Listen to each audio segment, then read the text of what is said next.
I used to think that I had it all figured out. Well, minimalism, that is. It was about 10 years ago and we just moved into our first tiny little apartment, and I came across blogs like The Minimalists, Zen Habits, and I read the book Marie Kondo, The Life-Changing Magic of Tidying Up. We've all been there.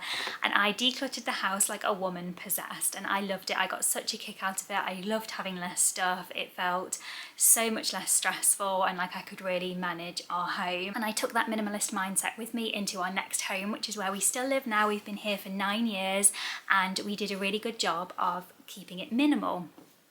That is, of course, until we had twin babies. From the minute that I was pregnant, I feel like the stuff floodgates just opened.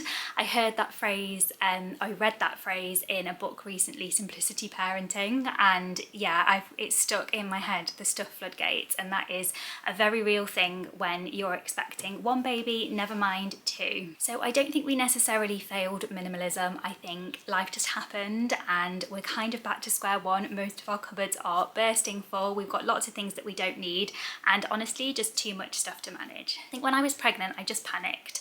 I didn't know how to keep one baby alive, never mind two. I looked at so many different lists online of what I would and wouldn't need, and I just panic bought everything.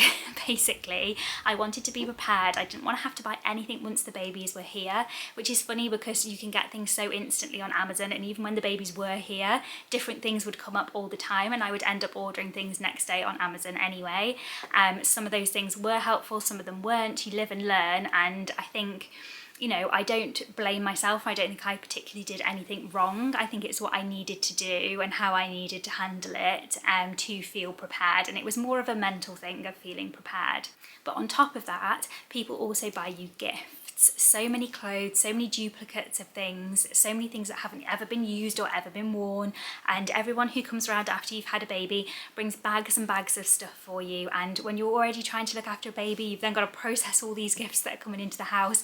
It's lovely that your babies are so spoiled, but also it's an added stress for you to have to manage all of that inventory essentially. So as we've gone along, we have decluttered. We still have that minimal mindset of if we're not using it, it needs to get out of our house, we're not storing it here. So any big items that we're not using, and clothes along the way, I've donated to charity, sent to friends who are having babies, or sold them online. But our cupboards still somehow seem to be bursting at the seams, and I think I need to just go through the house with a fine-tooth comb and get us back to square one.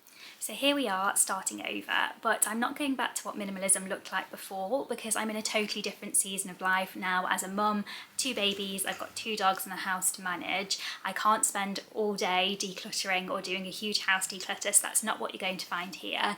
I'm going to follow a system that I've talked about previously on this channel, the FlyLady system, to go through the whole house from top to bottom. I'm going to use the zone system, and I only have like 10 minutes each day. When the boys are napping, they nap can be anywhere from 20 minutes to 2 hours. I don't know how long I'm going to have, so setting a 10-minute timer and working on each zone at a time really works for me. I discovered the FlyLady system through Diane in Denmark.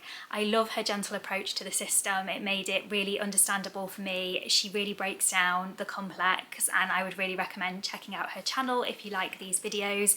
In fact, if you're watching this video because of FlyLady, then you've probably already seen all of Diane's videos. But Diane is in a very different season of life. To me, she is an empty nester and she's downsizing now her children have moved out of home. I'm on the other end in the thick of bottles, toys and naps, but the system still works. 1 zone per week, set a 10-minute timer and do what you can in that time. This is a new kind of minimalism for me, and it's not really about an aesthetic. I want a very cozy minimal home. It's more about the feeling, the sense of peace in the home. I want to feel calm. I want to feel like my house is presentable if anyone's coming round and I don't have to panic clean.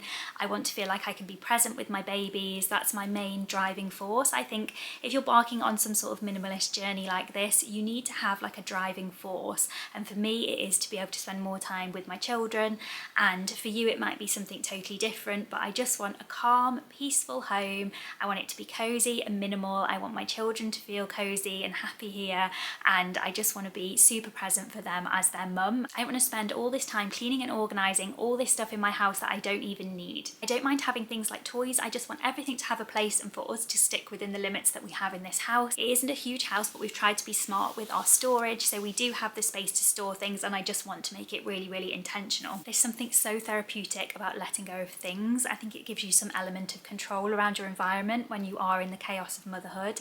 If this is a season that you're in and you'd like to do something like this in your home, then follow along. I'm going to be making short videos when we're in each zone each week. This week it's the kitchen dining room, so there'll be a video soon about that, so subscribe if you're interested, and I hope to see you in the next video. Bye!